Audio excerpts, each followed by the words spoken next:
Hello दोस्तों, कैसे हो आप सब? उम्मीद करते हैं सब स्वस्थ होंगे, मस्त होंगे। तो मैं भी एकदम बढ़िया हूँ। चलो शुरू करते हैं आज का ब्लॉग। मैं आज का ब्लॉग बना रही हूँ। कितना हुआ है टाइम? 7:30 हो गई है। रात की 7:30 से ब्लॉग बना रही हूँ क्योंकि मुझे सुबह बिल्कुल भी टाइम नहीं मिलता ब्लॉग बनाने के लिए। और वैसे आजकल मेरा पता मतलब 2-3 दिन से ना बहुत तेज़ सर दर्द हो रहा है। पता नहीं क्यों हो रहा है। मुझे तो मतलब हर हर चीज़ मुझे छोड़ देगी, पर मेरा सर दर्द मुझे कभी नहीं छोड़ता है गाइस। पता ही होगा सबको। और ये भी पता ही होगा कि मुझे सर दर्द क्यों होता रहता है। तो गाइस मैंने बहुत टाइम के बाद मैंने मतलब बीच में ब्लॉग नहीं बना पाई। और क्यों नहीं बना पाई ये तो काफ़ी लोगों को भी पता है। और टाइम भी नहीं मिलता है मुझे ब्लॉग बनाने के लिए, तो इसलिए सोची कि अभी बना लेती हूँ। और अभी अभी पता कपड़े संभालते वो कपड़ों की घड़ी मारते मारते ब्लॉग बना रही हूँ क्योंकि मुझे टाइम नहीं मिलता है। और अभी बहुत सारे कपड़े हैं मुझे संभालने के लिए, तो सोचा कि आज बना ही लेती हूँ ब्लॉग। क्योंकि समझ ही नहीं आ रहा था कैसे बनाऊँ, क्या बनाऊँ। आप लोगों को तो पता ही होगा। वैसे मतलब किसी इतना ज़्यादा पता नहीं था, मैंने मतलब किसी को बताया भी नहीं था खुद, यहाँ तक मैंने अपने घर वालों को किसी को भी बताया नहीं था। वैसे क्या होता है ना कि जब कोई मतलब प्रेग्नेंट होता है तो पहले ही नहीं बताते, और मायके में पता 5 महीने से पहले बताते ही नहीं है। तो वो मैंने काफ़ी मतलब बहुत कम लोगों को पता था कि मैं प्रेग्नेंट थी, बस मेरे ससुराल वालों को ही पता था। और बाकी मेरे मायके में मतलब मेरी फैमिली वालों को ही पता था। बाकी ज़्यादा भी किसी को पता नहीं था। फैमिली में ज़्यादा किसी को पता नहीं था। मेरे मतलब भाई भाई वगैरह को पता नहीं था मेरे, बस। और मम्मी पापा चाचा चाची लोगों को पता था, बस। बाकी किसी को पता नहीं था। और ससुराल में लगभग सबको ही पता था। और जो भी मेरे मतलब फ्रेंड्स वगैरह थे किसी को भी पता नहीं था गाइस। तो उनको अचानक से पता चला, वो बेचारे शौक हो गए। ये क्या हो गया? तो गाइस मैंने इसलिए नहीं बताया क्योंकि बीच में तबीयत खराब हुई थी ना। और वो आपको तो पता ही होगा, मैंने मतलब और किसी को मतलब इसलिए नहीं बताया क्योंकि वैसे बोलते हैं कि मतलब 5 महीने तक किसी को बताते नहीं है, 5 या 3 महीने तक किसी को बताते नहीं है। पर मैंने बिल्कुल भी नहीं बताया था। बीच में मतलब तबीयत ख़राब हो रही थी तो डर भी लग जाता है ना, इसलिए। तो फर्स्ट टाइम जब मैं मतलब मुझे भी नहीं था पता कि मैं प्रेग्नेंट थी, इतना कंफर्म नहीं था मुझे। तो मुझे मतलब माइग्रेन था। और वैसे मैं आज सब बता रही हूँ मैं, मेरी प्रेगनेंसी जर्नी कैसे रही। और मैंने किसी को क्यों नहीं बताया। तो मुझे मतलब माइग्रेन था। और एक दिन क्या हुआ, मैं कंप्यूटर क्लास करती थी ना, तो मुझे सर मैं घर आ रहे थे, हम मार्केट गए थे, गोली मैं मम्मी मार्केट गए थे। और मार्केट से घर आ रहे थे, ये बेचारा उठ रहे हैं, डर भी लग रहा है। चुप कैसे कराऊंगी फिर इसे, रोता रहता बार बार। और मार्केट से घर आ रहे थे हम, तो मुझे मतलब रास्ते में ही दर्द हो रहा, मतलब सर में दर्द हो रहा था, बहुत तेज दर्द हो रहा था। और घर आए मैं ऐसे चिल्लाने लग गई कि जैसे पता नहीं जंगल में किसी ने, जैसे भालू ने मेरे पे अटैक कर दिया है। ऐसे रोने लग गई, चिल्ला चिल्ला के रोने लग गई। बहुत तेज सर दर्द हो रहा था मुझसे। सर दर्द बिल्कुल बर्दाश्त नहीं होता, मेरे आँखों के ऊपर ऐसे हो जाते हैं, क्या बताऊँ। तो हम उसी टाइम रात के कितने बजे, 10:30 हो गई थी गाइस। तो 10:30 बजे ही हम मार्केट वो डॉक्टर के पास चले गए। तो डॉक्टर ने मतलब चेकअप वगैरह किया, और उन्होंने पता एक इंजेक्शन लगाया, वो यहाँ पे लगाया। इतना दर्द दिया ना उन लोगों ने, और बिल्कुल भी सही से नहीं लगाया। वो इतना मोटा हो गया यहाँ पे। गुस्सा भी आ रहा था उन्हें देख के, गाली भी देना का मन कर रहा था, पर डॉक्टर है, डॉक्टर को गाली नहीं दे सकते हैं। तो फिर मतलब उन्होंने चेकअप वगैरह किया, तो उन्होंने बोला कि कब से सर दर्द हो। तो मुझे ना पहले से ही बहुत टाइम मतलब पहले से ही सर दर्द होता है। और मुझे सर दर्द के चश्मे भी लगे हैं, पता ही होगा सबको। नज़र की नहीं हो, सर दर्द के ही हैं। और मैंने उससे पहले कुछ टाइम पहले ही चश्मे ना चेंज कराए थे।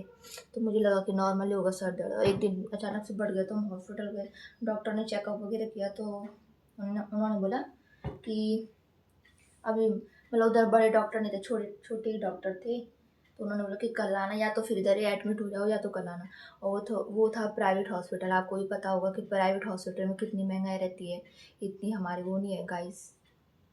तो मैंने बोला कि घर चलते हैं, अभी मेरा सर दर्द का है। क्योंकि उन्होंने इंजेक्शन वगैरह लगाया था ना, तो उन्होंने बोला कि अगर इंजेक्शन लगा के सर दर्द रह गया तो ठीक है, नहीं रहा तो दोबारा चेकअप करने के लिए आना। तो नहीं रहा था, तो उन्होंने बोला भी था चेकअप करने के लिए आना। तो हम गए थे उधर। नहीं, उधर नहीं गए थे। हमने मतलब उन्होंने बोला था, डॉक्टर ने इतना तो बोल दिया था कि माइग्रेन की वजह से इनको सर दर्द होता है। तो हम फिर मतलब जो दिमाग का डॉक्टर रहता है ना, तो मतलब सबसे पूछा हमने कि किधर दिमाग का डॉक्टर रहता है ये। तो बोरीवली में रहता है, तो हम बोरीवली गए। बहुत टाइम, बहुत चक्कर लगाए हमने उधर। और उधर गए तो डॉक्टर इतना अच्छा डॉक्टर है गाइस, मैंने अपनी लाइफ में आज तक कभी इतना अच्छा डॉक्टर नहीं देखा। उसने इतने अच्छे से चेकअप वगैरह किया, मतलब सब कुछ बताया उसने कि क्यों होता है, क्या मतलब सर दर्द क्यों हो रहा है। उसने दवाइयाँ लिख के दी थी। उसने बोला कि अगर आपका सर दर्द ये दवाइयाँ खा के रह गया तो ठीक है, वरना नहीं रहा तो एमआरआई करना। मतलब वो मशीन रखते ना, एमआरआई कराने को बोला था। तो नहीं रह रहा था बीच में, मतलब बहुत तेज, मतलब लगातार होने लग गया। तब से ना लगातार होने लग गया, बीच में रह भी नहीं रहा था। तो मुझे बहुत रोना भी आता था, मेरी आंखें कभी ऐसे हो जाती थी। तो काफ़ी तेज सर दर्द होने लग गया। तो हम गए डॉक्टर के पास, और उस टाइम डॉक्टर ने ये बोला था कि 6 महीने तक बिल्कुल भी प्रेगनेंसी प्लान मत करना। और मैं शायद 1 मंथ हो गया था, तो मुझे इतना कंफर्म भी नहीं था कि मैं प्रेग्नेंट हूँ।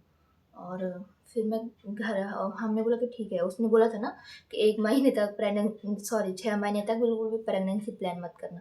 तो हमने कहा ठीक है। हम घर आए तो काफ़ी टाइम हो गया था, तो मुझे थोड़ा डाउट भी हो रहा था।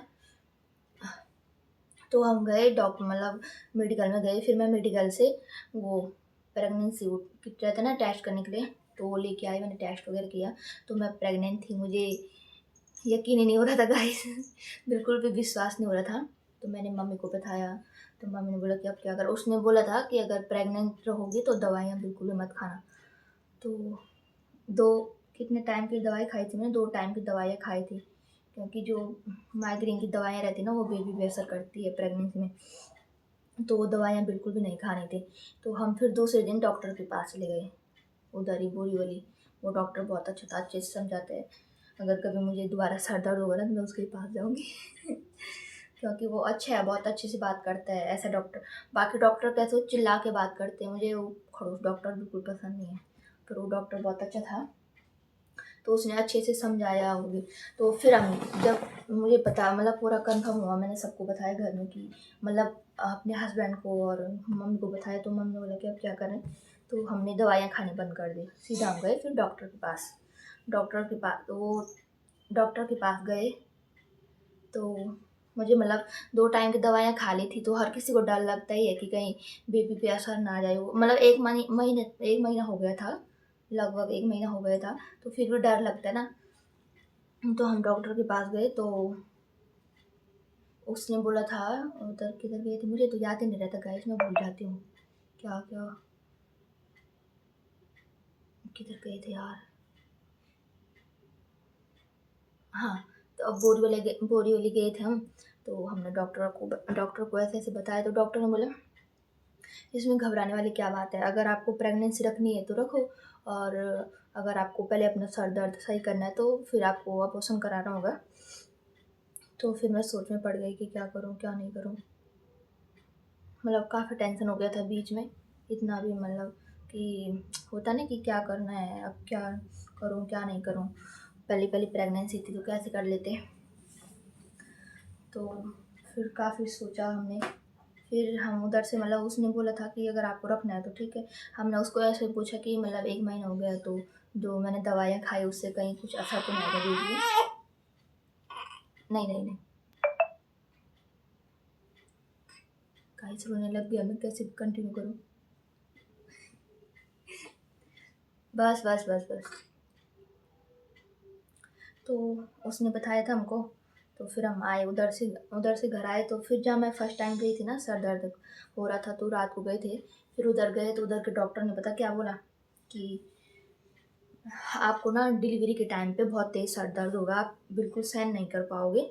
आपको वैसे ही सर दर्द होता है, आप वैसे ही रोते रहते हो, तो उस टाइम पे आपको बहुत तेज़ सर दर्द होगा, तो आप सहन नहीं कर पाओगे। इसलिए आपको क्या करना है कि मतलब अबॉर्शन कराना है या दवाइयाँ कंटिन्यू चालू है। हाँ, अबॉर्शन कराना है कि नहीं कराना है। तो उस मतलब उसने अचानक से बोला, तो मम्मी और मैं थे साथ में, तो इतना सोचने का टाइम भी नहीं मिला हमको। तो मैंने एकदम से हाँ बोल दिया, और फिर हम मतलब सोच भी नहीं पाए कि क्या करना है क्या नहीं करना है। तो हम गए फिर उधर जिधर ऑपरेशन कराते ना, उधर गए।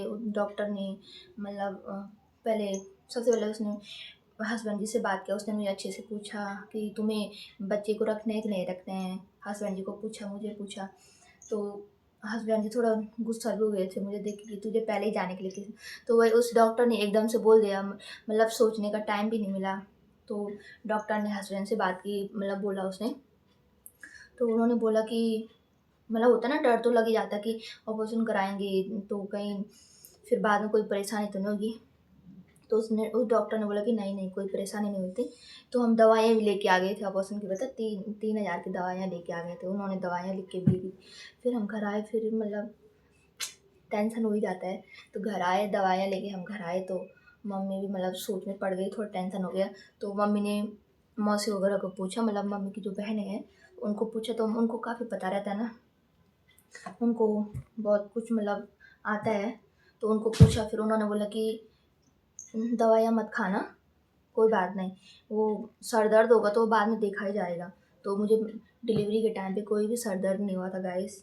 मतलब मैं बोल तो रही थी पर सर दर्द मुझे बिल्कुल नहीं हुआ था। अब हो रहा है मुझे सर दर्द फिर से शुरू।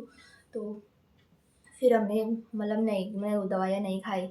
डॉक्टर ने बोला था खाने के लिए, तो मैंने बिल्कुल नहीं खाई वो दवाइयाँ। मतलब मौसी ने बोला कि मत खाना वो दवाइयाँ, बिल्कुल मत खाना, तो हमने नहीं खाई। तो मैंने कुछ टाइम तक वो रखी थी, बाद में मैंने फेंक दी, स्वाहा। तो मुझे जब ये बेचारा था ना, मुझे बहुत परेशानी हुई गाइस, बहुत परेशानी। इसलिए मुझे कभी कभी ना गुस्सा भी आता था बीच में।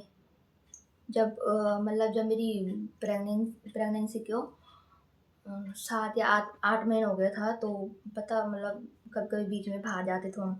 तो वो कर क्या करते हैं, ट्रैवल करते हैं ना, तो डॉक्टर मतलब, तो बेबी नीचे आ गया था, तो डॉक्टर के पास गए, तो उन्होंने बताया हमको कि बेबी नीचे आ गया तो आपको बेड रेस्ट करना। तो मैं ना 7वें महीने, 7 और 8 में 2 महीने से ना बेड में ही पड़ी थी, बेड से उठी भी नहीं थी। बेड बेड रेस्ट बोला था ना डॉक्टर ने, तो 2 बार गई, तो दोनों बार एडमिट हो गई हॉस्पिटल में। काफ़ी ज़्यादा कुछ झेलना पड़ता है गाइस। इसलिए मैंने किसी को नहीं बताया था, पहले ही मैंने किसी को नहीं बताया था, क्योंकि बीच बीच में तबीयत ख़राब हो रही थी ना, तो फिर भी कभी डाउट हो जाता है। तो 2 महीने तक मुझे बेड रेस्ट बोला गया था। हॉस्पिटल गई थी, तो हॉस्पिटल में 2 बार एडमिट थी। तो क्या करती फिर, 1 तारीख से मैं उठी थी, 1 दिसंबर से मम्मी ने बोला कि अब थोड़ा थोड़ा काम कर ले, कि ताकि नॉर्मल डिलीवरी हो जाए और तुझे ये आसानी हो। तो फिर मैं 1 तारीख से खड़ी उठने लगी। देखो अभी इतने सारे कपड़े, ये सब कपड़े पता है इसकी छोटी मम्मी लेके आई, मतलब इसकी चाची लेके आई। तो मुझे ये संभालने, कल मैंने धोए थे ना शाम के टाइम पे, तो वो भी नहीं थे, सूखे नहीं थे ना, तो अभी इनको भी संभाल लेती हूँ। तो फिर 1 तारीख से मैं खड़ी उठ गई थी, मतलब सारा काम वगैरह करने लग गई थी, थोड़ा बहुत जो भी होता था। बाकी मुझसे पोछा और मतलब उठा बैठा नहीं जाता था, झुकने में काफ़ी परेशानी होती थी। तो इसलिए मैं झाड़ू लगाती थी कभी कभी, बाकी पोछा वगैरह मम्मी मारती थी, और बस किचन का ही काम करती थी मैं, खाना बनाना बर्तन धोना, बस। कपड़े भी नहीं धोती थी, सच बताऊँ तो मुझसे कपड़े वगैरह कुछ नहीं धोए जाते थे, यहाँ तक कि मुझसे नीचे भी नहीं बैठा जाता था। तो फिर अचानक से, वैसे तो डॉक्टर ने मुझे 27 दिसंबर की डेट दे रखी थी, तो वो उससे ही पहले हो गया बेचारा, क्योंकि वो 2 महीने से ही बाहर आने की कोशिश कर रहा था। तो उसको बाहर आने नहीं दिया जा रहा था, क्योंकि वो तब मतलब अगर 7वें महीने होता तो काफ़ी क्या बोलते हैं, अनहेल्दी होता। तो डॉक्टर ने बोला कि अगर अभी होगा तो उसे फिर से मशीन में रखना होगा। तो मशीन का कितना खर्चा होता है गाइस, वो भी क्या बोलते हैं, प्राइवेट हॉस्पिटल में, इधर सरकारी हॉस्पिटल नहीं है, प्राइवेट ही हॉस्पिटल है। तो बीच में मैंने एक जगह एक हॉस्पिटल में नाम डाल रखा था, तो मुझे सबने बोला कि तूने उधर नाम क्यों डाला, वो हॉस्पिटल बिल्कुल भी अच्छा नहीं है। तो मैंने 7वां महीना भी लगा और मैंने उधर से नाम चेंज भी किया था। तो फिर भी मैं यही सोच रही थी, वो हॉस्पिटल बिल्कुल, मुझे इतना गुस्सा आता था ना गाइस, तो जाके, वैसे तो मुझे बोलना नहीं चाहिए, पर मतलब मैं चेकअप कराने के लिए जाती थी, तो वो मुझे बेड पे लिटा देते थे, और जो वहाँ के डॉक्टर थे ना वो फ़ोन पे लग जाती थी, फ़ोन पे कहानियाँ सुनती थी। मुझे इतना गुस्सा आता था ना उसे देख के गाइस। तो हमने उधर से नाम चेंज ही कर लिया, क्योंकि बहुत लोगों ने बोला कि उधर कुछ भी अच्छा नहीं है, कुछ भी नहीं, तुमको पता नहीं था। हम इधर नए नए थे तो इतना ज़्यादा कुछ मालूम नहीं था। तो लोगों ने बताया, काफ़ी लोगों ने बताया। मैं जिधर ऑफिस में काम करती थी उधर लोगों ने बोला कि तू पागल है क्या, तेरा दिमाग सही है, तूने उधर नाम क्यों डलवाया। फिर मैंने उधर से मतलब मम्मी और हस्बैंड जी को बताया तो हमने उधर से नाम चेंज करवा दिया। तो इधर ही डाला फिर नेम दूसरे हॉस्पिटल में। उधर के डॉक्टर इतने अच्छे हैं गाइस, इतने अच्छे डॉक्टर है ना, अच्छे से समझाते हैं। जिधर मेरी डिलीवरी हुई है तो फिर मुश्किल से हो गया, मतलब मुश्किल से नहीं, बेचारे 2 महीने से बाहर आने की पड़ी थी इसको, तो रोक के रखा था। दवाइयाँ खाती थी ना, तो फिर 1 तारीख से काम करना शुरू कर दिया था मैंने। और डॉक्टर ने दे रखी थी मुझे 27 तारीख की डेट, तो ये बेचारा हो गया 16 तारीख को। तो मैं सोच रही थी, मैं पता क्या सोच रही थी कि अगर थोड़ा दिन और रुक जाए तो 5 जनवरी को होता तो क्या बिगड़ जाता है इसका, क्योंकि 5 जनवरी को मेरे हस्बैंड का बर्थडे आता है और 29 दिसंबर को मेरा बर्थडे आता है। बेचारा 16 तारीख को हो गया। सबसे अच्छी बात पता क्या है, हम तीनों मतलब मेरे हस्बैंड और मैं, ये हम मतलब एक ही महीने के हैं। वो कहते हैं ना गाँव में पूस का महीना, तो तीनों के तीनों पूस के महीने के हैं गाइस। बेचारा। अब हुआ भी कितनी तारीख को, 16 तारीख को। जब 16 तारीख को पूस का महीना लगता ना, 16 तारीख को हो गया। अब वैसे तो हमको मतलब मैं तो मुझे कोई दर्द वगैरह नहीं था, पेन नहीं था, कुछ नहीं था, बस ऐसे ही नॉर्मल था। तो हम डॉक्टर के पास गए तो उस दिन मेरी इतनी बुरी हालत हुई ना गाइस, मैं सोच भी नहीं सकती, सोच भी नहीं सकती मैं। तो अभी इन कपड़ों को संभाल लेते हैं, फिर बीच बीच में मुन्ना मुन्ना भाई भी रो रहा है। मैंने इसका नाम मंगलू रखा है, मंगलू। 26 तारीख को इसका नामकरण, तो देखते क्या नाम रखते हैं, मुझे नाम ही नहीं मिल रहा, देखते हैं। पर मैं इसे प्यार से मंगलू बोलती हूँ, मंगलू। तो कपड़े संभालती हूँ अभी, बस काम करने के लिए है बैठे बैठे, मुझे इधर से कहीं जाना नहीं है। तो आज का ब्लॉग काफ़ी मतलब ऐसे ही बनाया मैंने, मुझे वैसे मन तो नहीं था ब्लॉग बनाने का और कुछ आइडिया भी नहीं था कि क्या बनाऊँ, तो काफ़ी लंबा ब्लॉग हुआ है। तो फिलहाल मैं इस ब्लॉग को एंड करती हूँ। आई होप आपको मेरा आज का ब्लॉग पसंद आए, वो पसंद आए तो लाइक कीजिए, सब्सक्राइब कीजिए और अपने दोस्तों के साथ ज़्यादा से ज़्यादा शेयर कीजिए। मिलते हैं नेक्स्ट ब्लॉग में, और मैं आगे कंटिन्यू ब्लॉग बनाते रहूँगी आपसे। तो मिलते हैं नेक्स्ट ब्लॉग में, तब तक के लिए बाय।